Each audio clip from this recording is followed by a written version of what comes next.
in Parliament we're going to see the introduction of new hate speech laws, but also new gun laws. This is all in response to the Bondi massacre. Yesterday we saw perhaps the best of some of our politicians as they remembered the victims, the survivors of that attack. One such politician was Jason Clare, who spoke about one of the survivors, his friend Jessie and her daughter Shemi. This is part of that from yesterday. And I want the House today to hear their voices. In the week after, Shemi came to her mum and she asked her, "Can a kid die?" She'd found out about Matilda. And as they walked home one night from the Bondi Pavilion, she said to her mum, "So I could have been a photo too like Matilda, and you would have had to put a rock and a flower for me." Yeah, sometimes it's from the mouth of babes where we get the most profound statements. And I bring that to you today to demonstrate that what we are debating, what we are talking about in the wake of the Bondi massacre is about not just us and keeping our families safe right now, but it's about the next generation, keeping our children safe. And if we're put on this earth to do anything, it's to protect the innocent, particularly young Jewish lives. I want to bring in now Executive Council of Australian Jewry Co-Chair, Chief Executive Officer Alex Ryvchin. Alex, thanks so much. You're back down at Bondi. I've been there really every day over the school holidays as well, as the names are still being read out at that spot just behind you. First and foremost, before we get to all the ins and outs and what needs to be done, how are you? How's your community? Look, we're okay. You know, we're a strong community, as you know, Laura. We've banded together. We feel the love and support of wider Australia. It's meant a great deal to us. It's buoyed us. And, you know, the grief is immense. The sadness is immense. But human nature is that day by day you get better, you heal.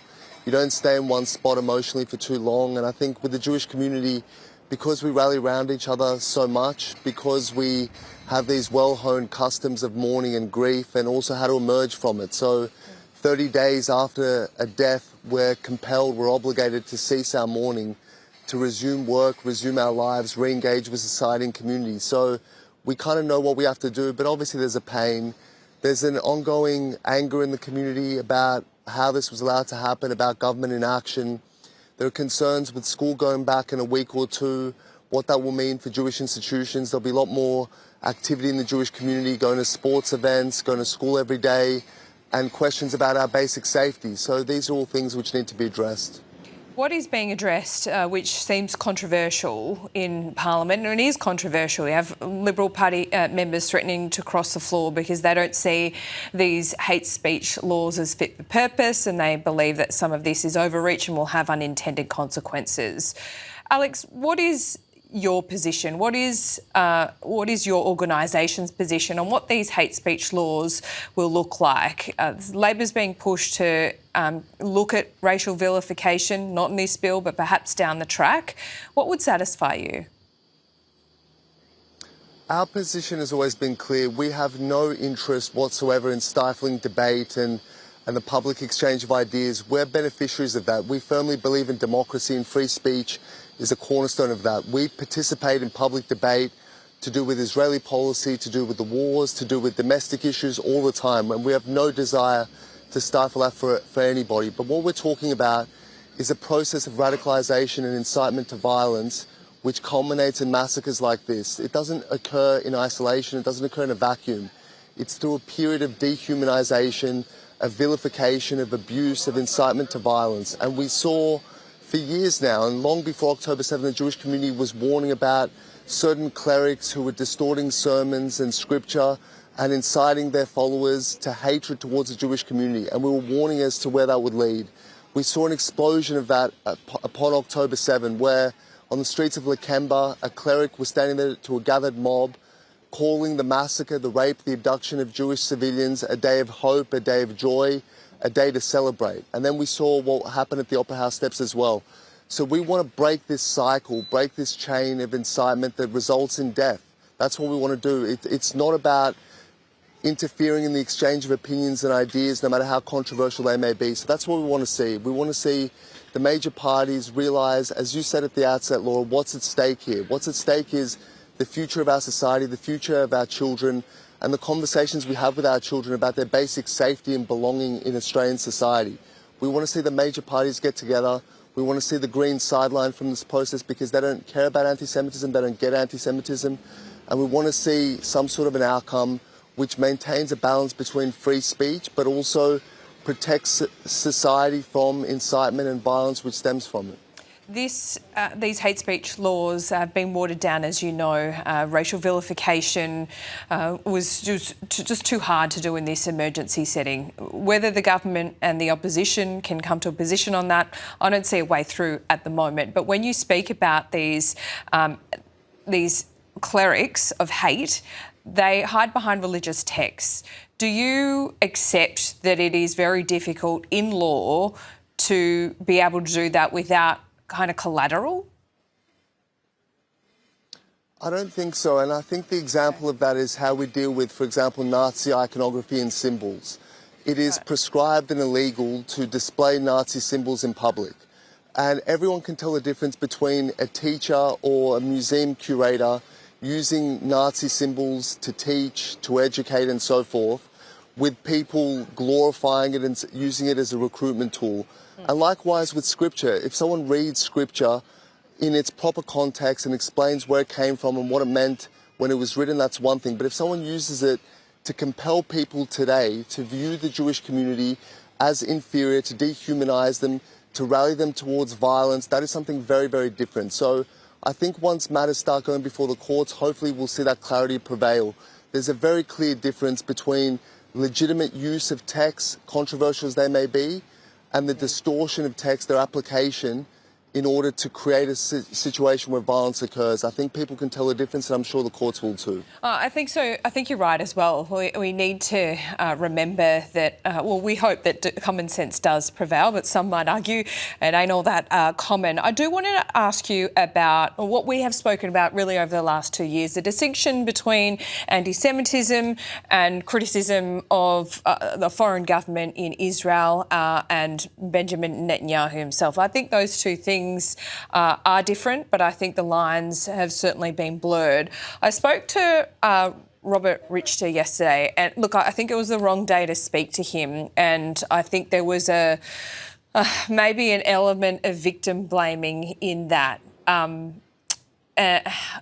his argument, but essentially, Alex, I think if I was to take a positive out of that conversation, it is that there does need to be that distinction still, but I think there has been this dissent, which is really dangerous and needs to be called out, and that is that Zionism is being used against the Jewish people. I mean, and we need to come back to what Zionism actually means. That means the right for Israel to exist. So when those in the Greens criticise Zionists, I mean, that is anti-Semitic, isn't it? Well, you're quite right. We have to go back to basic definitions because there's been deliberate manipulation and distortion of terms. So Zionism refers to the belief that the Jews originate from the lands in which they currently dwell in Israel, Zion, which is one of the biblical terms for Jerusalem, and it's the desire of the people to have a national home. That's all it is. It's not about supremacy. It's not about exclusion of others. It's about Jewish equality and a way out of anti-Semitism through national consciousness and a national homeland. That's all it is. That's all it's ever been. And you will hear people say that Zionism is about settler colonialism. It's about imperialism. It's inherently racist. These are bald-faced lies. And the fact that people who are vehemently opposed to Zionism and hostile to the Jewish community are being allowed to define what Zionism is, it's like having Klansmen define what the black civil rights movement was. And so we need to reclaim these terms and restore an understanding of them. But when you talk about distinguishing between criticism of Israeli politicians and Israeli policy from anti-Semitism, again, to me, it's abundantly clear. You can criticise politicians. Jewish Australians will have opinions on Benjamin Netanyahu, on the way the war's conducted, on settlement policy, on Gaza, on its future. These are matters of policy on which anyone can opine, and you and I have discussed these things and disagreed on some things for many years, and there's nothing wrong with that. But when you take classic anti-Semitic concepts about Jews being inherently bloodthirsty, being scheming, being all-powerful, all-controlling, substitute the word Jew for Zionist, but say the same things that have been said about Jews for thousands of years, that's clearly no longer criticism of a politician or policy. So people distort the term Zionism, and they think it allows them to say anything they want about Israel and Israeli people and Jewish Australians. But in the end, most people draw little distinction between Jewish Australians and the Jews that live in Israel, because ultimately we're one people. And when you hear this relentless demonization of Zionists, when you hear chants on the streets that all Zionists are terrorists, when you hear people like Randa Abdel Fattah saying that Zionists have no right to cultural safety, inevitably it's an attack on the Jewish people, because we're one and the same. Zionism is about Jewish self-determination. So when you attack Zionists, you're attacking Jews. There's no question about that. Alex, eloquent as always. Really wanted to get to that today, so thank you for that explanation. I think it's instructive and helpful, and something we should keep front of mind. Always appreciate your time. We'll talk soon. Thank you so much, Laura. Thank you.